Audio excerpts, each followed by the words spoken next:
예, 안녕하십니까. 성주 FM 92.7MHz에서 손정자의 별고울 학당을 시작하겠습니다. 마음에 와닿는 한마디를 듣고 시작하겠습니다. 자신에게 친절하세요입니다. 자신에게 친절하라는 것은 자신의 생각과 감정과 친절하라는 것입니다. 일어나는 어떤 생각과 감정을 조건 없이 받아들이는 것입니다. 생각과 감정을 알아차림의 광활한 공간 속에 그냥 두는 것입니다. 좋아하지도 싫어하지도 않고 상냥하게 열려있는 마음으로 그저 알아차리는 것입니다. 미움을 그냥 두세요. 욕심에게 친절하세요. 질투와 오만에게 마음을 여세요. 슬픔을 껴안아 보세요. 불안과 두려움을 허용하세요. 어머님이 모든 자식을 사랑하듯이 우리의 모든 감정을 사랑하세요. 감정을 조건 없이 받아들인다는 것은 자신을 조건 없이 받아들인다는 것입니다. 그러면 나도 조건 없이 받아들일 수 있습니다. 용수 스님의 말씀입니다. 성주 군의 1읍과 9개 면소재지 마을의 자연 환경과 유래, 문화유적에 대해 말하고 있습니다. 성주 지역이 아닌 분들에게는 제가 말씀드리는 내용이 지루하게 들리기도 할 것입니다. 몇 년 전부터 성주 군 내의 각 마을에 어떤 성씨들이 집성마을을 이루고 있는지에 대해서 알아보려고 했습니다. 그 내용을 시작하고 보니 시간이 많이 소요되는군요. 대신 2부에는 재미있는 소소한 이야기 시간에 오늘은 부산 기행에 관한 이야기를 마련했으니 끝까지 들어주시기 바랍니다. 예, 그러면은 선남면의 선언리와 소학리 마을의 자연 환경과 유래에 대한 이야기를 오늘 하려고 합니다. 예, 선남면의 선언리 마을의 자연 환경과 유래가 되겠습니다. 선언리는 신선 선자와 권은 원자와 마을 리자를 쓰는 곳입니다. 선언리는 낙동강 지류인 백천이 낙동강으로 유입되는 동안진 주변에 형성된 마을로 성주 대교 못 미쳐 소학리 삼거리 남쪽에서 용암 경계인 동락리 사이의 넓은 지역을 차지하고 있습니다. 마을 유래는 조선 초엽인 1418년경 차씨 상인이 입향하여 무릉이라 하였다 합니다. 1930년경 김종원이 중국의 고사인 무릉도원을 인용하여 이곳이 신선이 사는 곳이라 하여 선언이라 계칭하였다고 전합니다. 조선시대에는 화곡방에 속했다가 1895년 4월 도남방과 화곡방을 폐합한 난곡면에 속했으며 1914년 행정구역 개편 때 동안동과 복산동, 무릉동 일부를 병합하여 선언동이라 하고 선남면에 속하게 되었습니다. 옛 동안촌 마을 아래 강기슭에는 조선시대 일본인의 입국 및 교육을 위해 설치하였던 외관이 있었는데 임진왜란 때 불탔습니다. 그 후 쌀을 공급하던 동안창이 설치되어 1800년대 후반까지 통영으로 나르는 쌀을 보관하였다고 전합니다. 이 지역은 홍수 때 상습 피해 침수 지역이었으나 낙동강 연안 개발 사업으로 농경지가 옥토로 변하여 참외 재배로 고소득을 올리고 있습니다. 선언리는 1990년대 후반부터 입주하기 시작한 공장들이 지역 전체로 확산되어 지금은 마을의 경계 부분이 어려울 정도로 선언 1, 2와 2리가 한 덩어리로 되어 있습니다. 지역의 중앙을 통과하는 군도 13호선인 소학리에서 나정리, 고령군 다산면에 들어갑니다. 간 도로가 개통된 후 전원주택과 공장 설립이 진행되어 농업과 공업이 병진하는 지역으로 바뀌고 있습니다. 행정구역은 2개 행정리에 4개의 자연마을로 이루어져 있으며 231가구의 인구는 545명입니다. 선원 1, 2에는 무릉리가 있습니다. 이 마을은 선남면의 최남동쪽 백천 백천이 낙동강에 합류하는 지점인 삼각지에 형성된 마을로 용암면과 경계를 이루고 있습니다. 마을 유래는 조선 초엽인 1418년경 상인 차씨가 들어와 숙소를 마련하기 위해 집을 지은 것이 마을로 발전하였다 합니다. 지세가 중국의 도자미 지은 도화 원기에 나오는 무릉도원, 즉 신선이 사는 곳과 닮았다 하여 이곳을 무릉리라 하고 서는 이리 도원리를 도원이라 부르게 되었다 합니다. 조선 인조 때 밀양인 박유현 일족이 도성리 모뚱마을과 이곳에 나누어 살았다고 합니다. 마을에는 한국전쟁 참전용사의 호국 영령을 모시기 위해 1975년 창건한 대흥사가 있습니다. 1990년대 후반부터 입주하기 시작한 공장들이 마을 전체로 확산되어 공장지대로 변하고 있습니다. 마을 성씨로는 밀양 박씨가 다수를 이루며 김해 김씨와 파평윤 씨, 정선 전씨 등 여러 성씨가 혼재해 있으며 104가구에 265명이 살고 있습니다. 서는 1위에는 도원, 그 다음 도계가 있습니다. 도원은 복숭아나무 도자에다가 거는 원자를 쓰고 도계는 복숭아나무 도자에다가 신의 개자를 씁니다. 도원은 무릉리에서 북쪽으로 약 1km 지점 마을로 동쪽을 81.4m의 독산의 낮은 산봉이 낙동강을 가려 있고 서편은 약 100m 높이의 낮은 산이 둘러져 있습니다. 이곳은 옛부터 낙동강을 통해서 하류와 남해안의 각종 산물을 운송하던 동안진의 본거지로 나루터는 동쪽 세창마을에 있었다 합니다. 마을 이름인 도원은 이웃 마을인 무릉리와 같이 무릉도원에서 나온 것으로 이곳에 복숭아를 심도록 하여 도원계라 부른 것이 마을 이름이 되었다고 전합니다. 도원이라 부르기 전에 불렸던 동안진에서 따온 동안을 함께 쓰고 있습니다. 조선 초 성산인 여희문이 마을에 입향하였다 하며 마을은 1895년까지 화곡방에 속했다가 1914년 행정구역 개편 때 선남면에 속하게 되었습니다.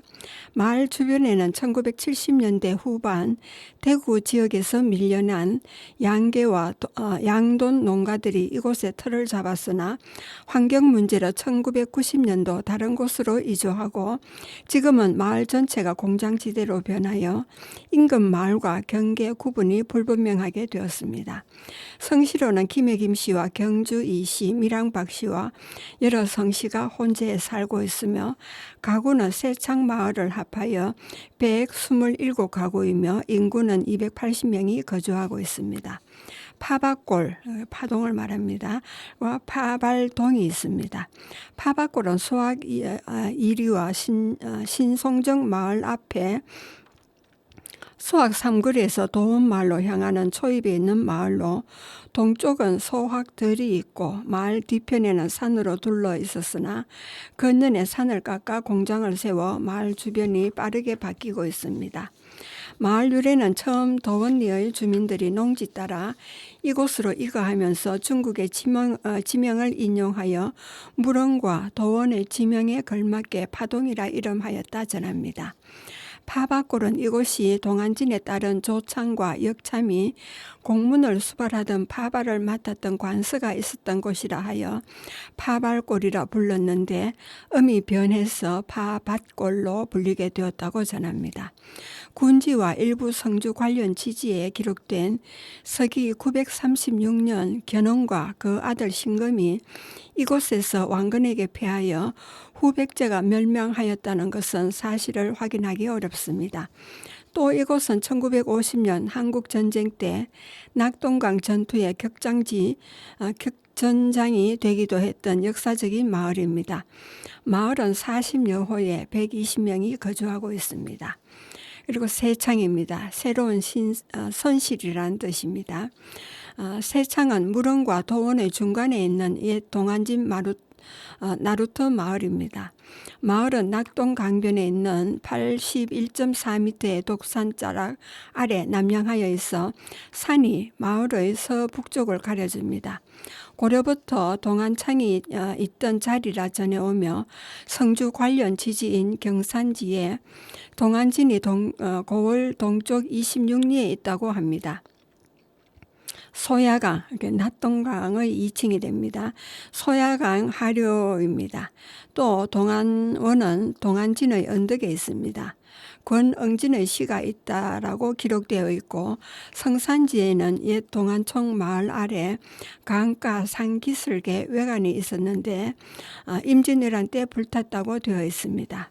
읍지 잡기에는 동안창이 읍의 20리 낙동 강가에 있으며 노다, 동안, 양창, 외국에 쌀을 공급하던 창고로 지금은 외국에 쌀을 공급하던 일을 파하였기 때문에 동안창은 통영으로 나르는 쌀을 바쳤다고 기록되어 있어 1800년대 후반까지 동안창이 있었던 것으로 기록되어 있습니다. 지금은 동안창의 옛 틀을 찾을 수가 없습니다. 현재 13구가 살고 있는 강촌 마을로 과거에 넓은 모래톱이 발달된 백사장과 버드나무 군락과 갈대가 어우러진 아름다운 강변 풍경은 4대강 사업으로 사라졌습니다. 새창이라 불리게 된 것은 약 300년 전부터 낙동강 수운을 이용하던 상인들이 드나들던 선착장으로 물품을 보관하는 곳이라 하여 새창이로 불리게 되었다고 전합니다. 그리고 문화유적으로는 선원 1리 무릉리에 대흥사가 있습니다. 한국전쟁 참전용사의 호국 영령을 모시기 위해 1975년 이용택이 창건한 사찰로 신도수는 1800여 명이며 대웅전과 요사체로 이루어져 있습니다. 경내에는 요양원을 설치하여 사회복지사업을 병행하고 있습니다. 그리고 선원 2리의 새창에는 동안원과 동안진이 있습니다. 새창 마을 앞 낙동강에 있었던 옛 성주에서 대구 간 통로의 나루터입니다. 또 이것은 고려 성종 11년 992년에 조세곡의 수송을 위해 수로 연변에 조창을 완비하였으며 합포, 마산이라고도 합니다. 말마에 매산을 쓰는 곳입니다. 하포의 석두창에서 안동창으로 가는 강상 운수의 중간 보조창으로서 고종조까지 사용하였던 긴 역사를 간직한 곳입니다. 경산지의 동안진은 마을 동쪽 26리에 있는 소야강 하류입니다. 채령과 이숭인의 시가 있다고 기록되어 있습니다. 다음은 비를 무릅쓰고 동안강을 지나면서 본발을 쓴다라는 내용으로 모우과 동안강소견이라는 이숭인의 시가 있습니다.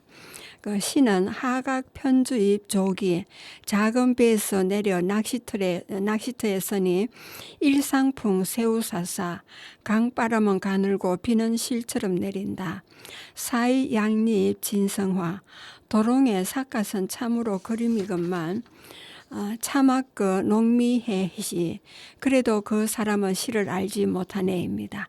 그리고 송계 권응인의 시는 차신 다병나 심시 이 몸 병이 많아 시 짓는 것이 게을러짐에 과진 삼춘총 부지 봄 석 달이 다 가도록 지을 줄 몰랐네.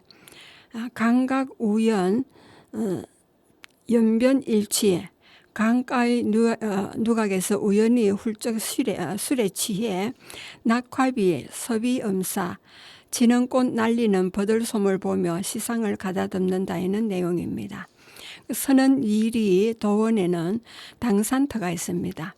도원 마을 뒷산 높은 산봉우리에 있는 당산으로 약 250년 전부터 내려오는 풍습으로 무당이 구슬하면 대나무가 제일 먼저 가리키는 집은 제주가 되고 두 번째 가리키는 집은 음식을 준비하고 세 번째 가리키는 집은 심부름꾼이 되어 정월 초 9일에 당산에서 제를 지내고 다음 날 10일에는 마을 주민들이 모두 당산에 모여 1년 동안 무사하기를 비는 제를 올렸다고 합니다. 있습니다.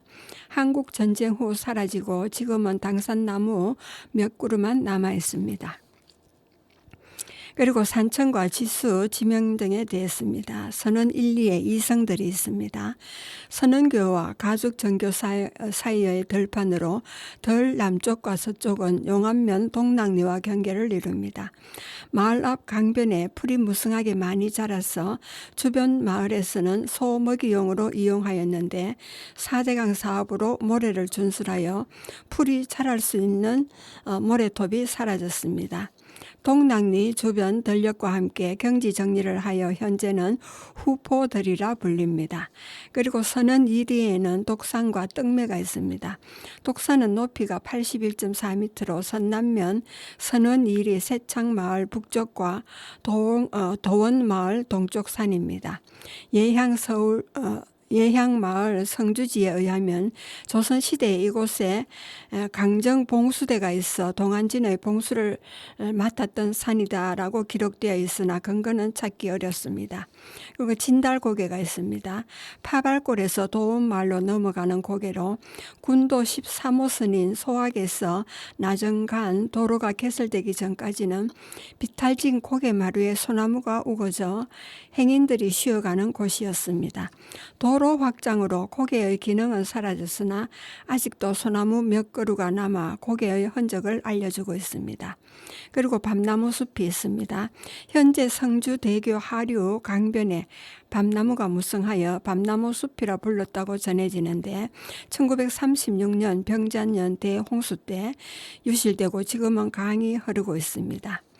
여러분은 지금 성주 FM 92.7MHz에서 손정자의 별고울 학당을 듣고 계십니다.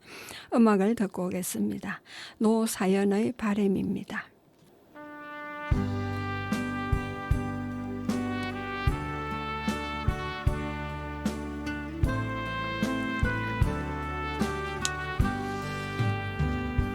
내 손에 잡은 것이 많아서 손이 아픕니다. 등에 짊어진 삶의 무게가 온몸을 아프게 하고 매일 해결해야 하는 일 때문에 내 시간도 없이 살다가 평생 바쁘게 걸어왔으니 다리도 아픕니다. 내가 힘들고 외로워질 때 내 얘기 조금만 들어준다면 어느 날 갑자기 세월의 한복판에 덩그러니 혼자 있진 않겠죠.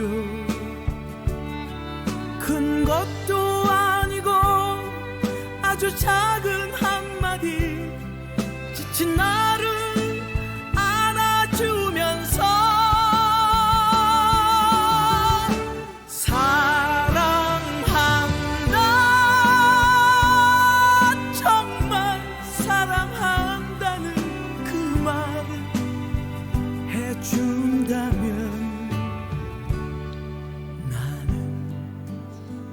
사막을 걷는다 해도 꽃길이라 생각할 겁니다.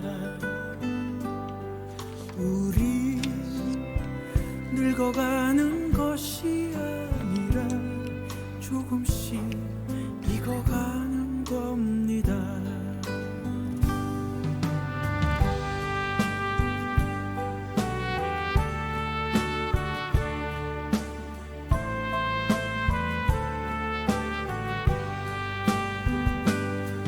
내가 힘들고 외로워질 때 내 얘기 조금만 들어준다면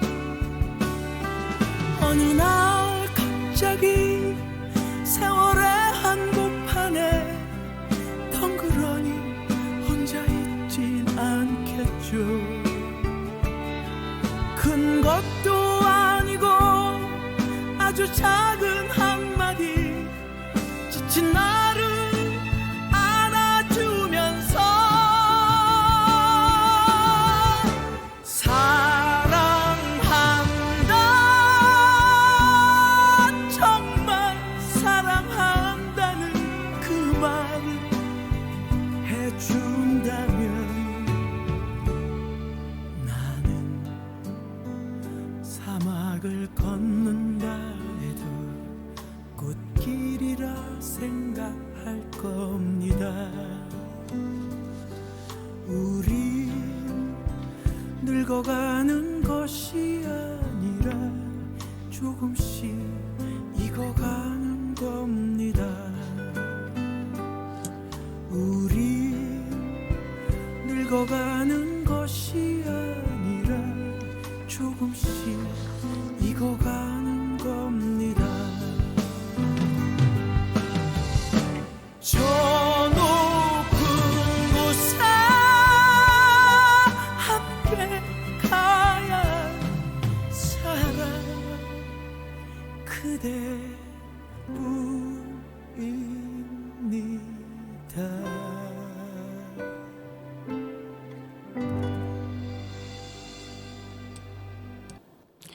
예, 노래 잘 들으셨습니까?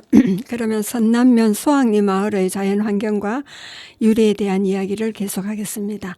소학리는 집 소자에 두루마리 학자 마을 리자를 씁니다. 마을의 자연환경과 유래는 소학리는 선남면 도성리 광령에서 성주대교 사이 국도 30호선 북쪽의 넓은 면적을 차지하고 있는 지역으로 서쪽으로는 고개를 경계로 도성리와 접하고 북쪽으로는 도원초등학교 뒤 고개를 넘어서 도옥리와 경계하고 있습니다. 동쪽으로는 대구에서 성주대교를 통해 들어오는 관문 지역입니다. 마을 유래는 조선시대에는 도성리 선언리와 함께 화곡방에 속하였으나 1914년 행정구역 개편 때 송정, 다계는 차 다자에다가 개포를 씁니다. 마안동과 복산동 일부를 합해 소학동이라 하고 선남면에 속하게 되었습니다. 소학이라는 이름은 마을 앞 강변의 학의 서식처라 하여 소학이라 부르게 되었다고 전해옵니다. 국도 30호선과 군도 7호선인 광령에서 기산간 도로가 통과하는 지역으로 10여 년 전만 해도 전형적인 농촌 마을이었으나 지금은 교통의 발달로 군도 7호선의 도로변에는 공장이 들어서면서 공업지역으로 변해가고 있습니다. 국도변의 신송정 마을은 주변에 상가와 새로운 주택이 신축되어 마을이 완전히 바뀌고 있습니다. 지역 내에는 1950년 동부초등학교 분교장으로 시작하여 지금은 선남 동부 지역의 교육을 전담하고 있는 도원초등학교가 있습니다. 학교 뒤 고개 북쪽에는 한평노시 선남 입향조인 1566년부터 1622년까지 생존하신 노인의 신도비와 김해 김씨 김세창 1688년에서 1750년까지 생존하신 분의 신도비가 도로를 사이에 두고 서로 마주하고 있습니다. 마을 성씨는 성산지의 옛 다포촌에는 이부춘의 후손으로 돈령 도정을 지낸 이정화의 자손이 살고 있고 또 동평군 정종의 후손인 정상범이 고령에서 이주하여 자손들이 살고 있다고 기록되어 있어 이 마을에 성산이시, 동네 정씨가 세거해 왔던 것으로 추정합니다. 행정구역은 2개 행정리에 다계, 담방리 또는 담방골로도 불립니다. 신송정과 뱃머리 4개 자연마을에 246가구의 인구는 569명이 거주하고 있습니다. 소학 1, 2 다계 마을입니다. 도성리 광령마을의 30번 국도상에 있는 경찰 검문소에서 칠곡 기산면으로 향하는 군도 7호선을 따라 약 1km 떨어진 도로 동편에 있는 마을입니다. 이 마을은 2000년대 초반까지만 해도 참외와 벼 농사를 주로 하는 전형적인 농촌 마을이었으나 지금은 도성리 광령마을로부터 도옥리 경계까지 마을 앞 도로변에는 공장이 들어서 공장지대로 변하고 있으며 마을 간의 경계 구분도 어렵게 되었습니다. 마을은 낙동강을 접하고 있어 임진왜란 때 낙동강을 통해 올라온 왜적들이 주민을 괴롭히자 주민들이 한밤중에 창과 낫으로 왜적선을 침몰시켰습니다. 보복으로 왜적들이 주민들에게 행패를 부리고 집을 뒤져 술을 차 마시듯 하여서 닭의 다포로 부르게 되었다는 설도 있습니다. 마을에는 임진왜란 전에 경주 이시, 동래 정시, 경주 최시 세 성이 들어와 살아온 것으로 전해오며 또 동령 도정을 지낸 성산인 이정화의 자손들과 고령에서 이주한 동래인 정상범의 후손들이 세거해 왔다고 전합니다. 마을에는 선남 동북권의 초등학교를 담당하고 있는 도원초등학교가 있고 학교 뒤편 고개 넘어 한평노시 선남 입향조인 노인의 신도비와 김해 김씨 김세장의 신도비가 도로를 건너 마주하고 있습니다. 마을에는 동네인 정익룡과 정봉룡 형제의 학행을 기리는 제사인 영모제가 있습니다. 마을 인근 산록에는 건세 유학자이며 독립운동가인 1847년에서 1916년까지 생존하셨던 대개 이성희의 묘소가 있습니다. 소학 1, 2 전체 142가구의 인구는 336명이 살고 있습니다. 그리고 교동과 솔레마을입니다. 도원초등학교 인근에 솔레마을이 있었으나 1950년 4월 1일 동부초등학교 분교장 도원초등학교가 개설되면서 학교 주변에 몇몇 집이 더 생기게 되면서 일대를 교동이라 부르기도 합니다. 그리고 단방골, 단방리라고도 합니다. 마을은 소학리 도원초등학교 고개 넘어 삽실마을로 가는 삼거리에서 차골마을 방향으로 약 150m 지점에 있는 갈림길에서 서쪽으로 난 농로 따라 산 골짜기에 10가구 정도가 띄엄띄엄 사는 곳입니다. 마을은 땅은 소학 1, 2에 속해 있으나 행정구역은 도흥 1위에 속한 특수한 지역입니다. 그리고 옛날 대구에서 낙동강을 건너 성주로 향하는 지름길이라고 전해옵니다. 소학 1위의 신송정은 성주대교 북쪽 약 500m 떨어진 강변에 있던 송정마을이 병자년 1936년 대홍수로 침수되자 주민들이 이곳으로 이주해 새로 조성한 마을로 소학 3거리 서쪽 도로변에 남양하여 있습니다. 마을 유래는 옛 송정마을 주민들이 이곳으로 이주할 당시 면장이던 금낙순의 주도로 주민들을 이주시키고 이곳을 송정마을과 대비하여 신송정이라 한 것이 마을 이름이 되었다고 합니다. 또 마을은 대구에서 들어오는 군의 동쪽 관문지역으로 성주대교가 건설 전에는 낙동강 건너에 있는 하목정이 인근의 나루터인 하산진의 도선을 통해 강을 건너 다녔으나 교량이 가설되고 국도 30호선인 대구에서 변산간 도로가 확보장되면서 인구 유입이 늘어나고 마을 환경도 전형적인 농촌 마을에서 도시 근교형 마을로 바뀌게 되었습니다. 마을의 서쪽 소악고개에는 성주군을 상징하는 홍보탑이 세워져 있고 도로 북측 산록에는 사제를 풀어 이곳에 수리시설을 설치한 공로로 주민들이 세운 한개 정건우 공독비가 있습니다. 마을 동쪽에는 옛 선창 역할을 하였던 마을을 뱃머리 진두라 불렀으며 건영까지 산 언덕이 신송정과 뱃머리 마을을 구분하는 경계 역할을 해왔으나 지금은 산 언덕에까지 주택이 들어서서 양쪽 마을 구분이 사라졌습니다. 마을은 뱃머리 마을을 합하여 104가구에 233명이 거주하고 있습니다. 그리고 뱃머리 진두 마을입니다. 이 마을은 신송정 마을 동편에 있는 마을로 옛부터 낙동강을 왕래하던 배들이 드나들던 나루터였다고 하여 뱃머리 진두라 불렀다고 합니다. 뱃머리라 불리던 나루터가 있었던 곳은 현재의 진두 마을에서 강 쪽으로 약 400m 떨어진 곳입니다. 나중에 나루터가 있던 곳에 지금의 진두 마을을 합해서 진두 또는 뱃머리로 불렀다고 전합니다. 마을 입구에는 주민들이 공동으로 사용하던 우물이 있었으나 상수도 보급으로 폐쇄하여 농업용수로 이용하고 있습니다. 마을길 동북쪽 끝 길가에는 사시사철 물이 넘쳐 나오는 일명 용정이라는 샘이 있어 마을에서 지내는 동지와 큰 굿이 있을 때 이 샘의 물을 정화수로 사용하였다 하나 지금은 그 풍습이 모두 사라지고 샘의 자취만 남아 있습니다.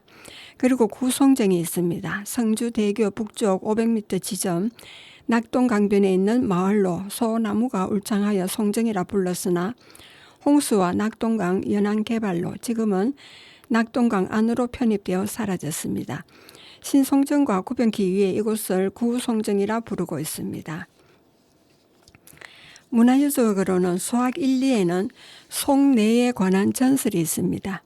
임진왜란 당시 왜군들이 주민들을 괴롭히자 주민이 창과 낫으로 밤에 왜구들의 본거지를 습격하여 외선을 격침하였다고 합니다. 이때 한 여인의 남편이 행방불명이 되어 애타게 기다렸지만 끝내 돌아오지 않자 결국 그 여인은 고갯마루에서 죽었다고 합니다. 그 여인의 이름을 따서 솔내, 송내라 부르게 되었다고 전해집니다. 소학 1, 2 다계에는 영모제가 있습니다. 동네인 정익룡과 정봉룡 형제의 학행을 기리 위해 1970년 3월 초파일에 세운 제사입니다. 소학 1, 2 복지회관 북편 골목길 안쪽 100m의 남향으로 있습니다.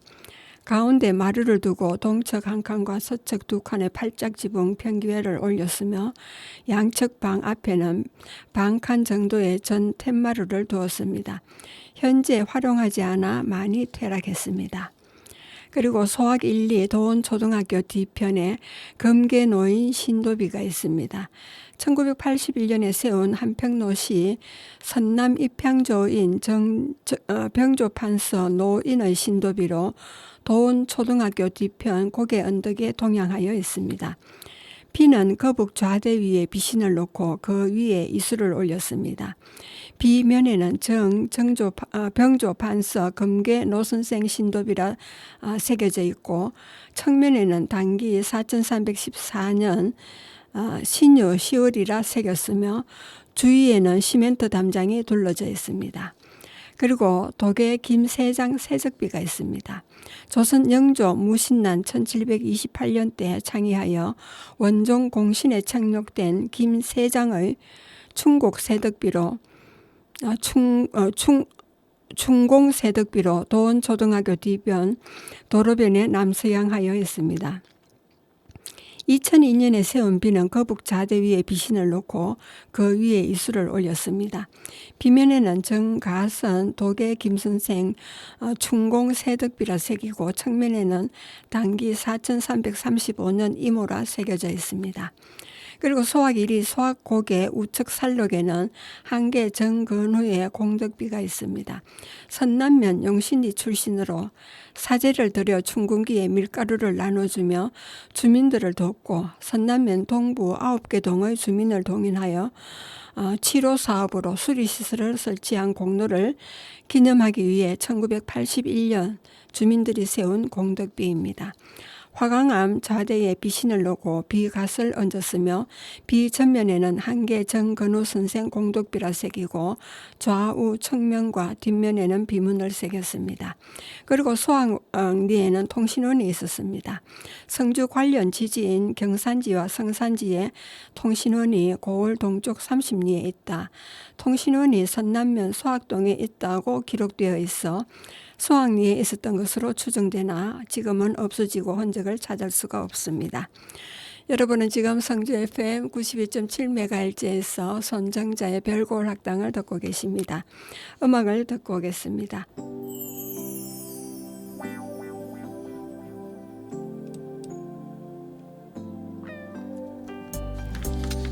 지금부터 나만의 아름다운 사랑 이야기가 시작될 거야.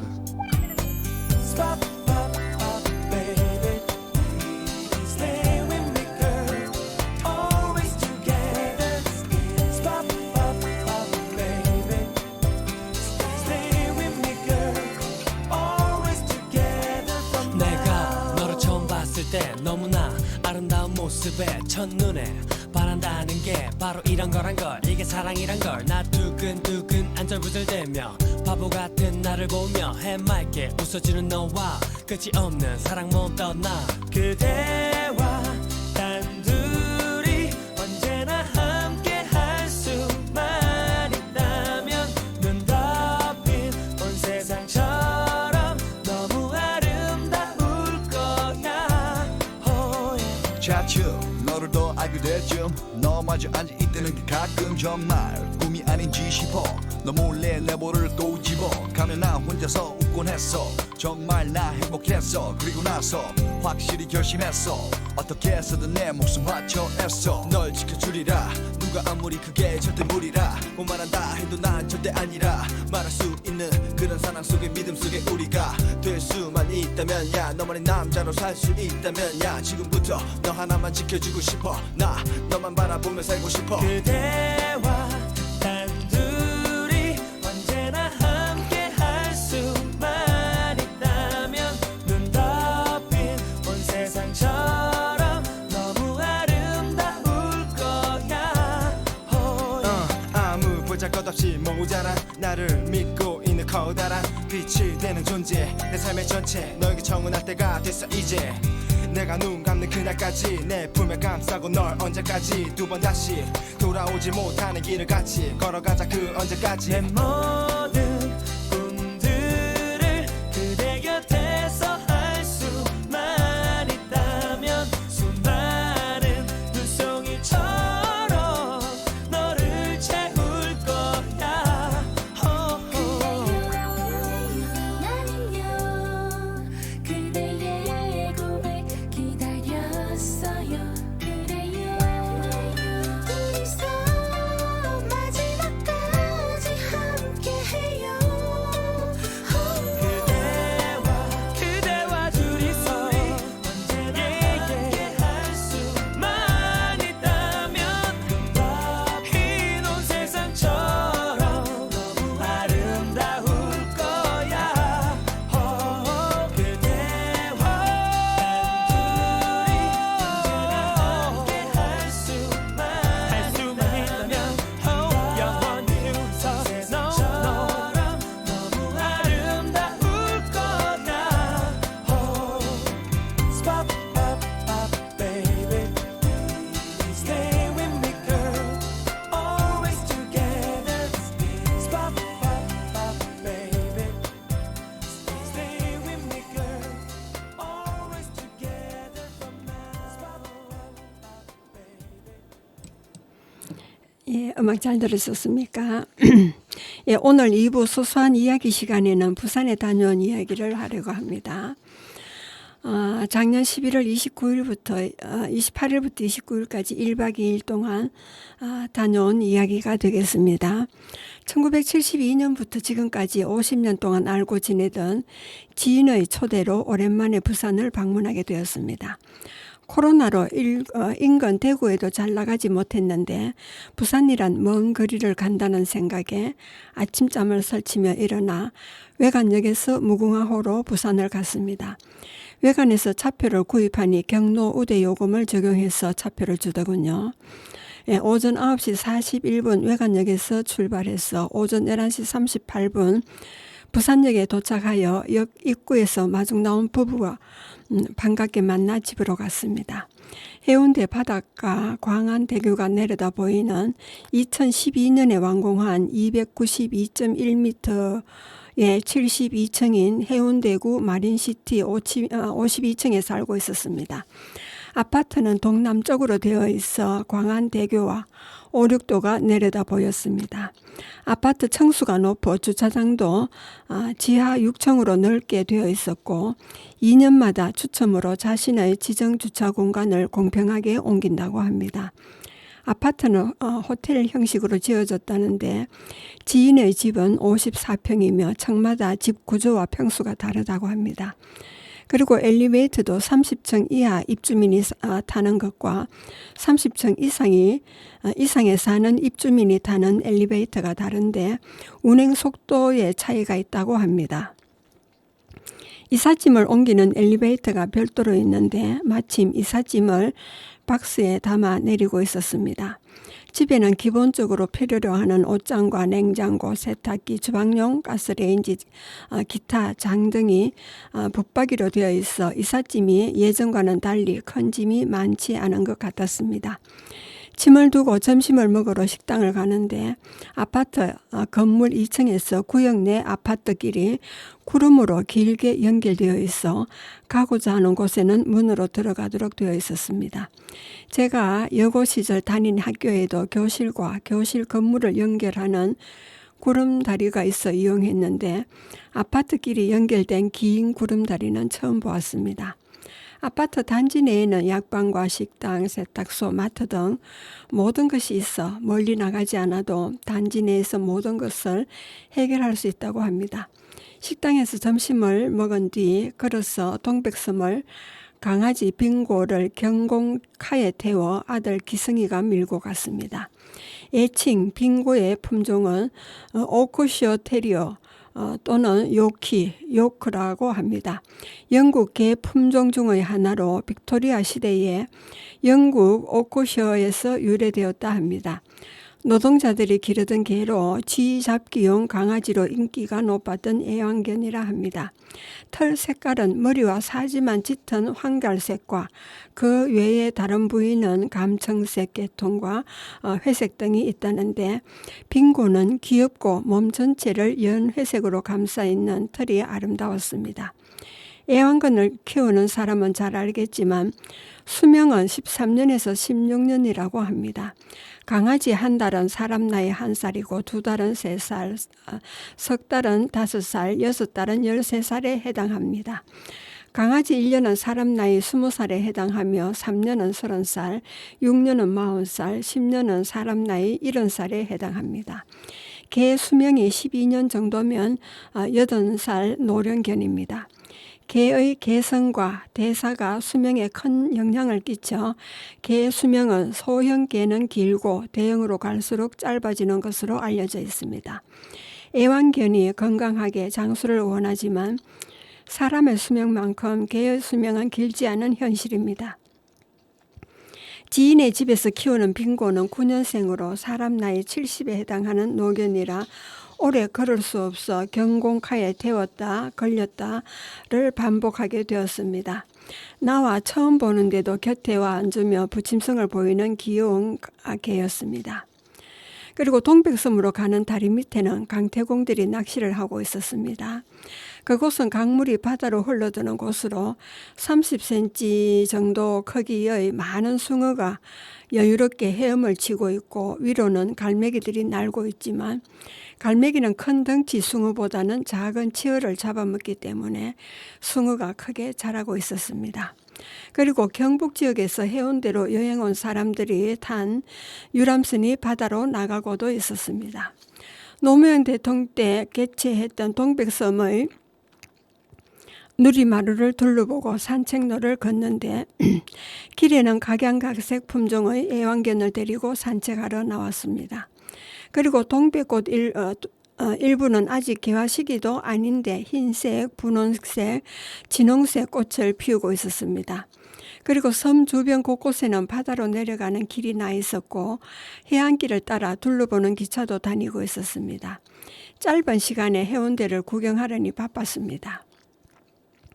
저녁을 먹고 야경을 보기 위해 아파트를 내려오니 영화 거리라 벽에는 한국의 유명 영화 장면들을 타일로 제작하여 부착시켜 놓았습니다. 바닷가에는 11월 말인데 교회에서 대형 크리스마스 트리를 설치하여 불을 밝히고 있어 기념사진을 찍는 가족과 연인들이 북적거렸으며 볼거리와 먹거리, 즐길거리가 풍성했습니다. 해운대 해수욕장은 BTS 그룹이 바닷가에서 공연을 한 곳인데 지금은 해변가에 작은 LED 조명이 바다처럼 넓게 푸른색으로 깔려 있고 중간중간에는 포토존 겸 상징하는 대형 모형이 설치되어 있었습니다. 남녀노소 많이 나와 산책을 하는데 외국인들도 많았습니다.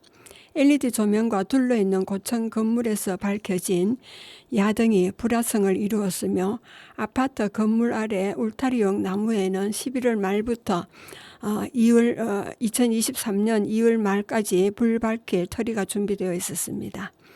11월 말경 불꽃 축제를 대대적으로 준비했지만 이태원 참사로 행사는 취소되어 조용했으나 광안대교 아래는 다리를 중심으로 동쪽과 서쪽에서 각 보트 10대씩 모두 20대가 반대 방향을 둘러보고는 보트 안에서 소형 불꽃놀이도 하고 있었습니다.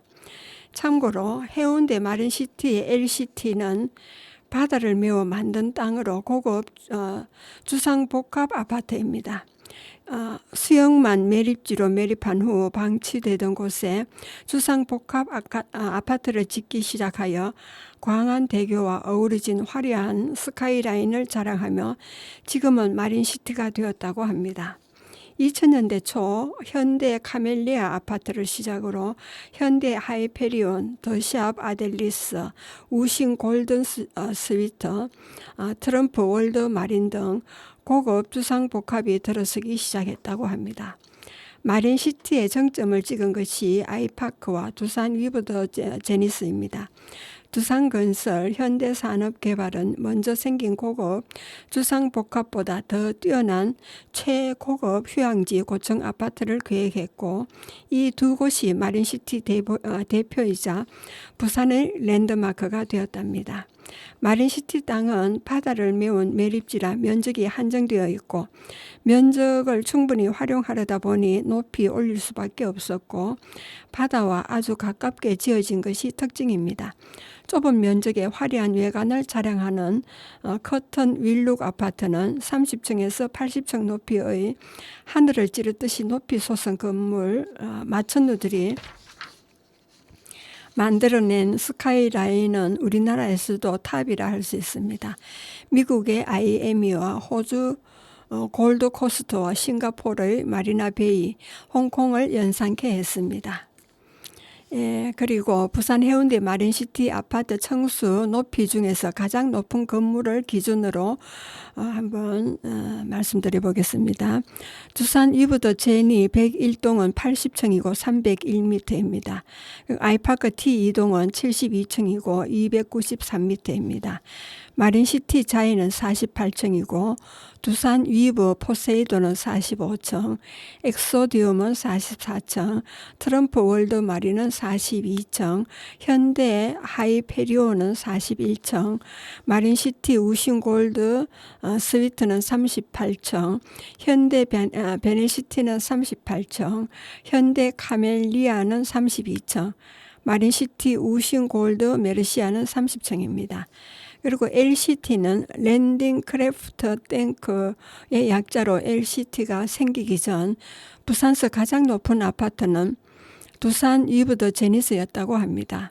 LCT의 경우 아파트 2개 동은 각각 85층 높이로 330m와 333m이며 랜드마크 타워는 101층 높이의 411.6m입니다. 여러분은 지금 성주 FM 92.7MHz에서 손정자의 별골 학당을 듣고 계십니다. 음악을 듣고 오겠습니다. 멜로망스의 초대가 되겠습니다. 네가 떠올라 얼어붙었던 내게 손 내밀어준 널 맞이할 준비를 해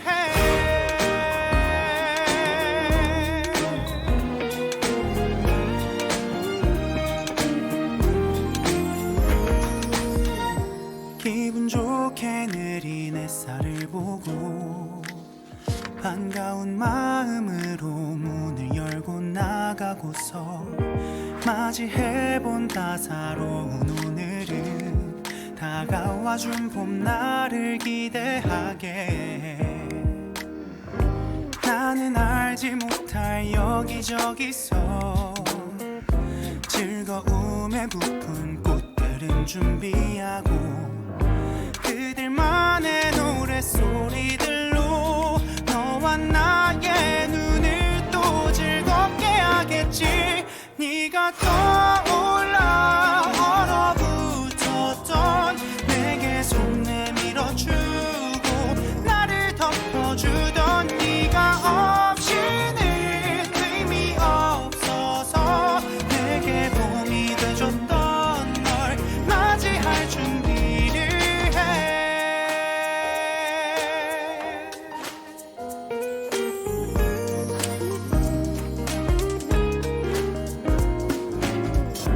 기분 좋게 감싸 안는 공기에 나 혼자 난 몰래 위로받는 것 같아. 나를 안아줬던 너의 손을 맞잡은 채 즐겁게 나 춤을 추고파. 네가 떠올라 얼어붙었던 내게 손 내밀어주고 나를 덮어주던 네가 없이는 의미 없어서 내게 봄이 돼줬던 널 맞이할 준비를 해.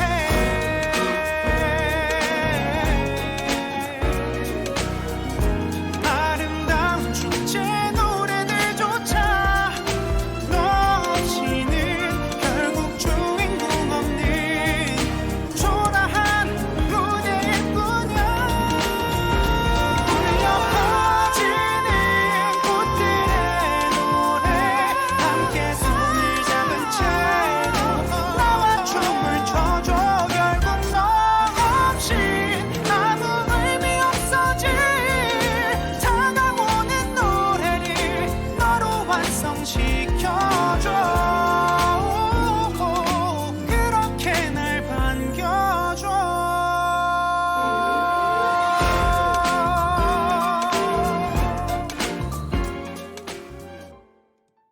예, 음악 잘 들으셨습니까? 예, 그리고 우리나라에서 가장 높은 건물은 주거용과 상업용 구분 없이 높이 기준으로 살펴보겠습니다. 첫째, 롯데월드타워입니다. 554.5m로 123층입니다. 서울 송파구 신천동에 있고 2017년에 완공되었습니다. 그리고 두 번째, 해운대 LCT 더샵 랜드마크 타워입니다. 412m이고 101층이며 부산 해운대구에 있으며 2019년도에 완공되었습니다. 세 번째로 해운대구 LCT 더샵 레지던스 A동입니다. 339m고 85층이고 2019년도에 완공이 되었습니다. 그리고 네 번째 해운대구 LCT 더 샵 레지던스 B동입니다. 333m이고 85층입니다. 2019년에 완공되었고요. 다섯 번째 포스코 타워 송도입니다. 305m고 68층입니다. 인천광역시 연수구 송도동에 있고 2011년에 완공되었습니다. 여섯 번째로는 해운대 두산 위브더 제니스 101동입니다. 300m고 80층입니다. 2011년도에 완공되었고요. 일곱 번째 해운대 아이파크 타워 2동입니다. 292.1m고 72층이고 해운대구 우동으로 2012년에 완공되었습니다. 여덟 번째는 부산국제금융센터 랜드마크 타워입니다. 289m고 63층입니다. 부산 남구 문현동에 있고 2014년에 완공되었습니다. 그리고 아홉 번째는 서울국제금융센터 3동입니다. 284m고 55층입니다. 서울 영등포구 여의도동에 있고 2012년에 완공되었습니다. 그리고 열 번째 해운대 두산 위브더 제니스 102동은 281.5m로 75층이고 부산 해운대 우동에 2011년에 완공된 건물입니다. 11번째는 해운대 아이파크 마리나 타워 1동입니다. 272.9m고 66층이고 해운대구에 있고요. 2011년도에 완공되었습니다. 12번째 해운대 두산 위브더 제니스 103동입니다. 265m고 70층이며 2011년도에 완공되었고요. 13번째는 타워 펠릭스 KTX 3차 지동입니다. 263.7m이고 69층입니다. 서울 강남구 도곡동에 있고요. 2004년에 완공되었습니다. 그리고 14번째로 목동 하이페리온 101동입니다. 256m고 69층입니다. 서울 양천구 목동에 있고요. 2003년에 완공되었습니다. 그리고 15번째로는 63빌딩입니다. 249.6m로 60층입니다. 서울 영등포구 여의도 등에 있고 1985년에 완공되었습니다. 63빌딩은 지하 3층, 지상 60층으로 되어 있고 옥탑 1층으로 이루어진 높은 건물입니다. 1980년 2월에 착공하여 1985년 5월에 완공했습니다. 1980년대는 아시아에서 제일 높은 빌딩이었지만 아시아 곳곳에 초고층 빌딩이 들어서면서 지금은 인지도가 많이 낮아졌습니다. 설계는 시어즈 타워, 버즈 칼리파, 신무역센터 등 초고층 건물 전문 설계로 유명한 스키드모어, 오윙스, 메릴사가 맡았고 공사는 신동아 건설에서 담당했습니다. 63빌딩이 완공되어 시민들에게 공개되고는 남녀노소 많은 사람들이 방문을 했었지요. 저도 서울에 머물 때 대구에 사는 여동생과 어린 3남매 조카들을 서울로 불러 구경시켰으니까요. 우리나라에서 가장 높은 건물 마철로 1위는 서울 롯데 월드타워로 123층에 554.5m이지요. 그리고 2위와 4위는 부산 해운대 LCT 랜드마크 타워 레지던스 2동입니다. 그리고 5위는 인천 송도의 포스코 타워로 청수는 68층이지만 높이는 305m로 5위 해운대 제니스 101동보다 더 높습니다. 그 뒤로 아이파크 2동, 부산국제금융센터, 서울국제금융센터, 파워 펠릭스 63층 등이 있습니다. 다른 지역의 높은 건물에 비해 해운대의 LCT 마린시티 아파트는 주거용이라는 것과 바다와 가까이 인접해 있는 비치 프론트라 더 특별한 것 같았습니다. 저는 성주에서 20층 아래로 된 아파트 몇 동이 전부인 것만 보다가 해운대 바닷가에 우뚝 솟은 아파트 밀림과 밤이면 야경으로 불야성을 이루는 광경을 보며 여기가 한국인가 하며 문화적 충격을 받았습니다. 사람들은 많은 건물이 없던 자연 그대로의 달맞이 고개와 해운대 해수욕장, 수영만이 있던 시절이 그립다고도 합니다. 우리 후손들은 아예 볼 수 없는 그런 풍경들 말이죠. 성주 촌사람 간만에 부산 해운대 둘러보며 우리나라에도 이런 곳이 있구나. 세계에서 빠지지 않는 높은 빌딩이 있는 곳에 뿌듯하면서도 문화 충격을 받고 함께 나누고자 말해보았습니다. 시골 사람의 여행기가 참 우습지요. 예, 그러면은 이런 높은 건물들은 마치 그 옛날 바벨탑을 연상케 합니다. 바벨은 히브리어로 신의 문이라는 뜻이며 세상 최초의 영웅인 림노드가 세운 훗날의 바빌론입니다. 고대 그리스의 역사가 헤로도토스는 바벨탑 높이가 90m라 주장했는데 현대 학자들이 추정하는 높이는 약 7층가량이나 당시 가장 높은 건물이었죠. 위치는 이라크의 수도 바그다드에서 남쪽으로 약 90km 떨어진 인류 최초의 문명이 태동한 메소포타미아의 고대 도시로 지구에서 가장 번성한 도시였습니다. 바벨탑이 세워진 시기는 약 3,400년 전이라 봅니다. 지금도 높은 건물은 바벨탑의 상징이며 교만과 불신앙, 홍수, 두려움에 대한 상징이기도 합니다. 지금도 그런 의미일까요? 앞으로 얼마나 더 높은 빌딩이 지어질까 참 궁금합니다. 예, 여러분은 지금 성주 FM 92.7MHz에서 손정자의 별고울 학당을 들으셨습니다.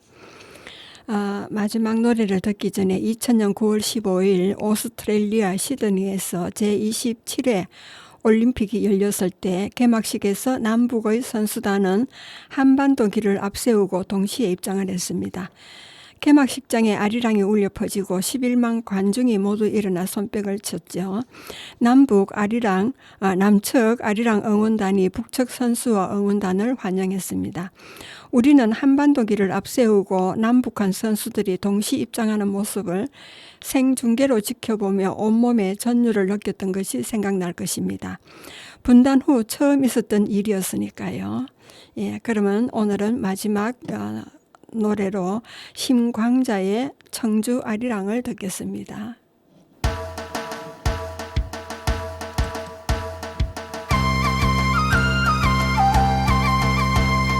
아리랑 아리랑 아라리요 아리라랑 쓰리라랑 어자시고 연분홍 저고리 남치마 홍갑사 댕기가 나풀나풀 아리랑 아리랑 아라리요 아리라랑 쓰리라랑 어자시고 사주는 받아서 농안에 넣고 콧물을 닦으며 훌쩍훌쩍 아리랑 아리랑 아라리요 아리라랑 쓰리라랑 어자시고 서방님 떠날 때는 구도마더니 검은 머리 백발돼도 왜 아니 오나 아리랑 아리랑 아라리요 아리라랑 쓰리라랑 어자시고 시아버지 사랑방에 풍랑을 때